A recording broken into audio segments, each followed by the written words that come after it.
กี้ว่าเป็นเด็กน้อยไฟไหม้ป่าเนี่ยมุดเจ้า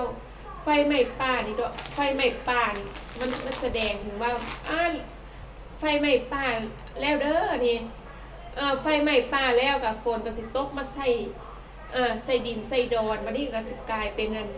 เกิดยอดผักหวานบาดมุดเจ้าผักหวานกับสิงอกข้าป่ากับสิป่งบัดมุดเจ้าของป่ากับสิร้ายบาทนี่นะถ้าฝนตกมาใส่ถ้าไฟไหม้ป่านะวันนี้หน่อไม้ไล่เฮาหน่อไม้ไล่เฮาพี่น้องกินน้ำก่อนหน่อไม้ไล่บาดทีนี้มุเจ้าหน่อไม้ไล่เกิดบัดนี้โอ้ยเป็นตาเอาเสียมน้อยได้เสียมน้อยได้อย่าเอาเสียมใหญ่เสียมน้อยอดเจาะที่แม่เพิ่นซื้อให้เสียมมันสิมีเสียมใบน้อยใบหนาใบรุ่นกลางรุ่นใหญ่ก็แล้วแต่ว่าคันของเฮานี่แม่สิซื้อแบบเสียมแบบเสียมจ๊อบน้อยๆนะพี่น้องประมาณ2 นิ้วเนี่ยนะนี่ซ้ำนี่ล่ะกับด้ามมันเป็นตะแพงแฮะแล้วเพิ่นก็ซื้อตะกร้าให้หน่วยนึงเด้ตะกร้าหิ้วตะกร้ามันแม่นกับคู่ตะกี้ซื้อตะกร้าน้อยให้บัดนี้ก็ไปหาน้องไม้ไฟกับแม่เอาตะกร้านั้นเน็บใส่นี่แล้วพายไปเลยจ้าแล้วก็เสียมย่างไปหาหน่อไม้ไฟซับเอาโอ้ยหน่อไม้ไฟก็กำลังเกิดมุเจ้าเอ้ยบัดนี้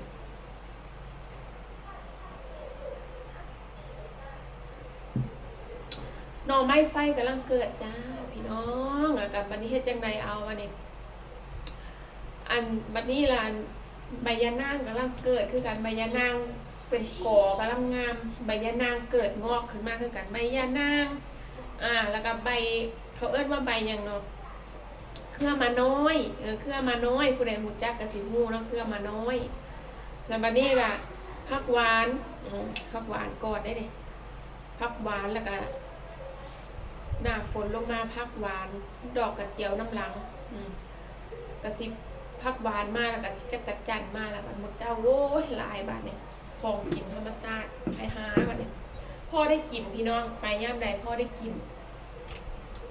บัดนี้ก็ไปหาหน่อไม้ไฟมาก็เก็บใบยะนางมานำอยู่ป่าละใบยะนางมันละลายให้น้องอยู่ป่าเนาะคือคนปลูกไว้นี่ล่ะ คือคนปลูกไว้พี่น้องใบยะนางน่ะหูดเอาเจ้าสิเลือกเอาต้นใดมีเบิดดอกใบดอกมันก็สิมีใบยะนางมันสิมีใบน้อยใบใหญ่แล้วแต่อีกแน่นี่ก็ได้บัดนี้ใบยะนางใบใหญ่ๆน่ะก็มีแล้วแต่เฮาสิเลือกเอามันมีหลายสายพันธุ์เรื่องกันได้ใบยะนางก็ได้ใบยะนางป่าหลายสายพันธุ์หมายถึงว่าใบน้อยใบใหญ่กับสายพันธุ์เดียวละว่าเพชรมันก็สิมีใบน้อยใบใหญ่นะพี่น้องคือจังใบยะนางแถวบ้านเฮาเพื่อกับสิปลูกกันมันจะมีหลายอย่างว่าอะไรแต่มันนอกจากใบยะนางคือกันแหละแต่มันจะมีใบน้อยใบใหญ่ใบหนานะคะเก็บเอาพูดเอามุเจ้ามาแล้วไปเห็นเครือมาน้อยเด้เครือมาน้อยพี่น้องกำลังงามคือกันแล้วก็ขึ้นมาพร้อมกันกับอัน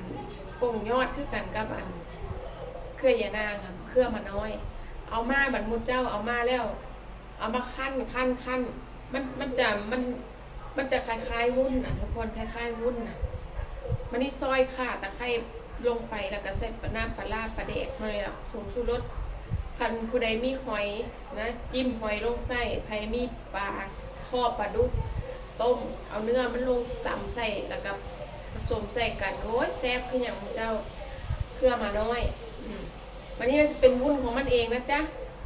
ก็จะเป็นวุ้นแข็งวันนี้อุ้ยแซ่บพี่น้องเลยว่าแม่นขนมแล้วไปแต่ยังน้อยแม่ว่าแม่นขนมเจ้าของไงเห็นแม่เฮ็ดยังสั้นเลยกินเพราะว่าคือขนมนะพี่น้องมันเป็นวุ้นไหมคือขนมนะแซ่บกินกับข้าวเหนียวแต่ยังน้อยเป็นยังสั้นวันนี้เราถ้ากับไปงมหอยได้หมดเจ้างมหอยในห้วย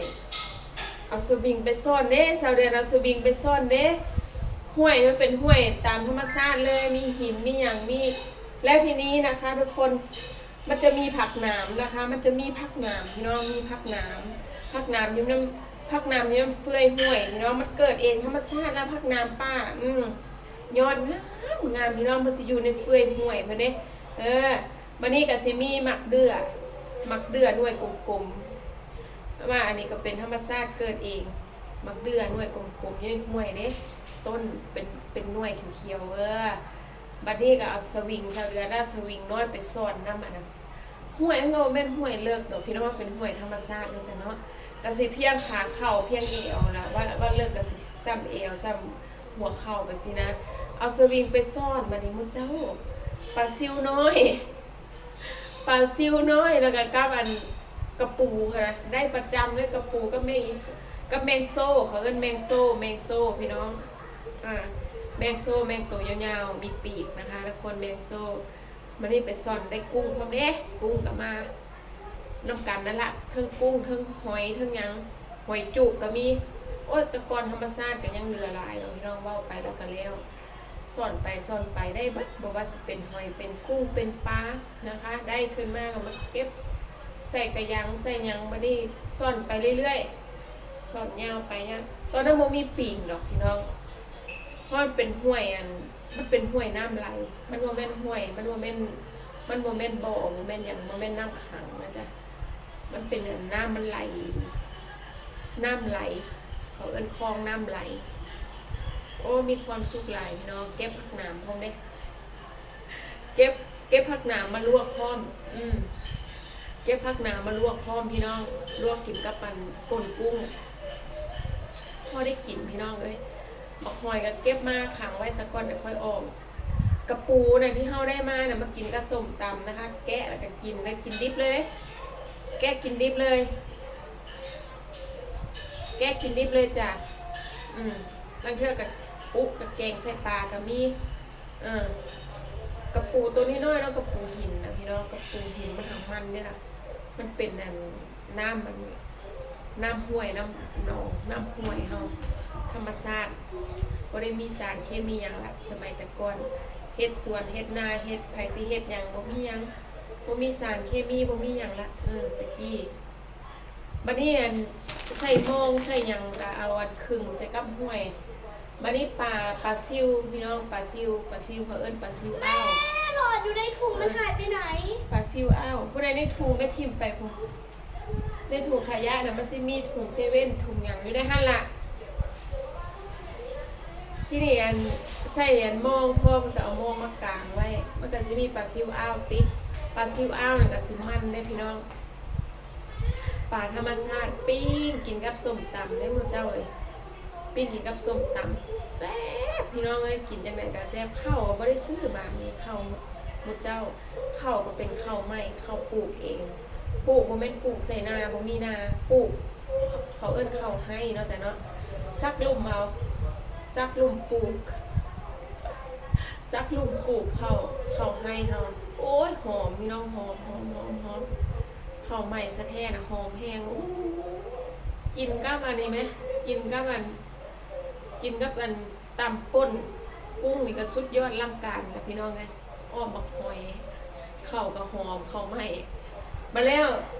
ชาวเดือนมากขนาดคือ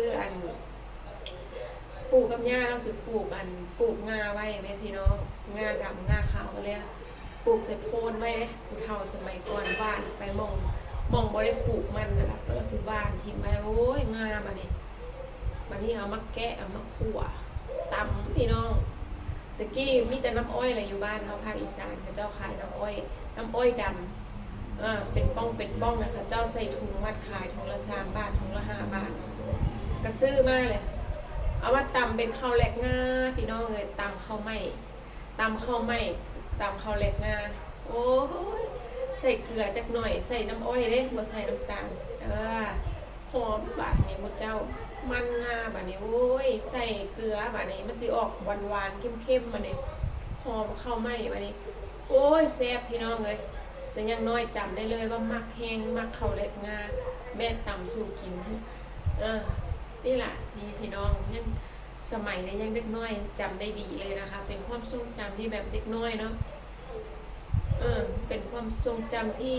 ดีมากทุกคนการใช้ชีวิตของเราสมัยแต่ก่อนมีความสุขอีก